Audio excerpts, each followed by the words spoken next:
Hi சுட்டிஸ், இப்ப நாம் திறமையான குள்ளன் என்ற கதையை பார்க்க போகிறோம். அதற்கு முன்னாடி நம்ம சேனலை லைக் அண்ட் சப்ஸ்கிரைப் பண்ணுங்க. திறமையான குள்ளன் ஏழை விறகு வெட்டி ஒருவன் தன் மனைவியுடன் வாழ்ந்து வந்தான். அவனுக்கு 7 மகன்கள் இருந்தனர். அவன் எவ்வளவோ கடுமையாக உழைத்தும் அவர்கள் பல நாட்கள் பட்டினி கிடந்தார்கள். ஒரு நாள் இரவு அவனுடைய மகன்கள் தூங்கிக் கொண்டிருந்தனர். மனைவி அவனிடம், நாம் எவ்வளவு காலம் துன்பப்படுவது? வயிறார உண்டு எத்தனை நாட்கள் ஆகிறது? நம் மகன்களைக் காட்டில் விட்டுவிட்டு வந்துவிடுங்கள். இருப்பதைக் கொண்டு நாம் மகிழ்ச்சியாக வாழலாம் என்றாள். நீ சொன்னபடியே செய்கிறேன். நாளை அவர்களுக்கு உணவு சமைத்து வை என்றான் அவன். கடைசி மகனான குள்ளன் அவர்கள் பேசுவதைக் கேட்டுக்கொண்டிருந்தான். விடிகாலையில் எல்லோருக்கும் முன் எழுந்தான் அவன். ஆற்றங்கரைக்குச் சென்று அங்கிருந்த சிறு சிறு கூழாங்கற்களை எடுத்தான்.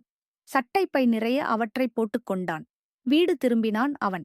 தாயும் தந்தையும் அண்ணன்களும் அவனுக்காக காத்திருந்தனர். ஏன் இவ்வளவு நேரம்? அம்மாவிடம் உன் பங்கு அடையை வாங்கிக்கொள். காட்டில் சாப்பிடலாம். இன்று நாம் எல்லோரும் விறகு வெட்டச் செல்கிறோம் என்றான் விறகு வெட்டி. எல்லோரும் மகிழ்ச்சியுடன் புறப்பட்டார்கள். கடைசியாகச் சென்றான் குள்ளன். தன் பையில் இருந்த கூழாங்கல்லை வழியெங்கும் போட்டுக்கொண்டே வந்தான். நீண்ட தூரம் நடந்து காட்டின் நடுப்பகுதிக்கு வந்தார்கள். இனி என்ன முயன்றாலும் தன் மகன்களால் வீட்டை அடைய முடியாது. அவர்களை ஏமாற்றிவிட்டு புறப்பட வேண்டும் என்று நினைத்தான் அவன். நீங்கள் விளையாடிக் கொண்டிருங்கள். நான் சிறிது தூரம் சென்று நல்ல மரமாகப் பார்த்து வெட்டுகிறேன். இருட்டியதும் வீட்டிற்குப் புறப்படலாம் என்றான் அவன். அவர்களும் மகிழ்ச்சியாக விளையாடத் தொடங்கினார்கள். அருகில் இருந்த மரத்தில் ஒரு கட்டையைத் தொங்கவிட்டான் அவன். காற்று அடிக்கும் போதெல்லாம் மரத்தில் அது மோதியது. விறகு வெட்டுவது போல ஓசை கேட்டது.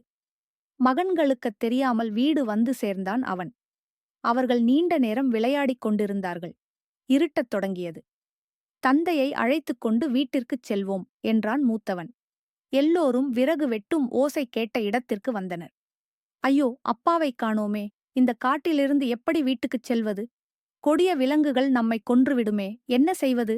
என்று அலறினான் இரண்டாமவன். கவலைப்படாதீர்கள். இன்னும் சிறிது நேரத்தில் நிலவு வெளிச்சம் தெரியும். அதன் பிறகு நான் வழிகாட்டுகிறேன். நாம் அனைவரும் வீட்டை அடையலாம் என்று ஆறுதல் சொன்னான் குள்ளன். நிலவு வெளிச்சம் பட்டப்பகல் போலக் காய்ந்தது. வழி எங்கும் போட்டு வந்த கூழாங்கல்லை அடையாளமாகக் கொண்டு நடந்தான் குள்ளன். எல்லோரும் பின்தொடர்ந்தார்கள். வீட்டில் தன் மனைவியிடம், நம் குழந்தைகள் காட்டில் எப்படித் தவிப்பார்களோ என்றான் அவன். எனக்கு மட்டும் வருத்தம் இல்லையா? நம் கண் எதிரில் ஏன் அவர்கள் துன்பப்பட வேண்டும்? அதனால்தான் அவர்களை காட்டில் விட்டுவிட்டு வரச் சொன்னேன். அவர்கள் எங்காவது நலமாக இருக்கட்டும், நான் உணவு சமைக்கிறேன். இருவரும் சாப்பிடலாம் என்றாள் அவள்.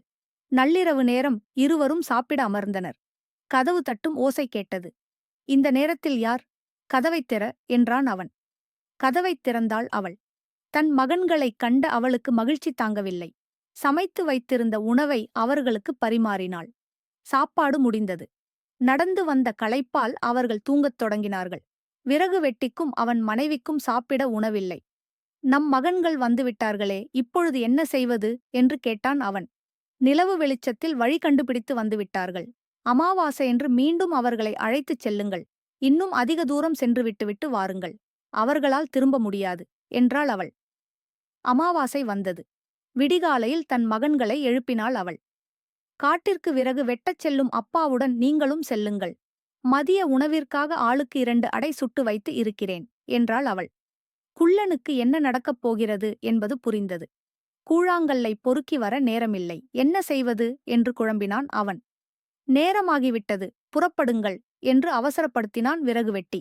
அவர்களுடன் கடைசியாகச் சென்றான் குள்ளன். தன் கையில் இருந்த அடையைச் சிறு சிறு துண்டுகள் ஆக்கினான். வழி எங்கும் அதை போட்டுக்கொண்டே வந்தான். அவன் போட்டு வந்த அடைகளை குருவிகளும் எறும்புகளும் சாப்பிட்டு விட்டன. விறகு வெட்டி அவர்களை வழக்கம் போல விளையாடச் சொன்னான். கட்டையைத் தொங்கவிட்டுவிட்டு வீடு வந்து சேர்ந்தான். இருட்டத் தொடங்கியது. எல்லோரும் தந்தையை காணாது திகைத்தனர். நான் வழி காட்டுகிறேன், கவலைப்படாதீர்கள் என்றான் குள்ளன். வழி தெரியாமல் அவன் அங்குமிங்கும் அலைந்தான். Hi friends, subscribe my channel, like and comment. Thanks for watching.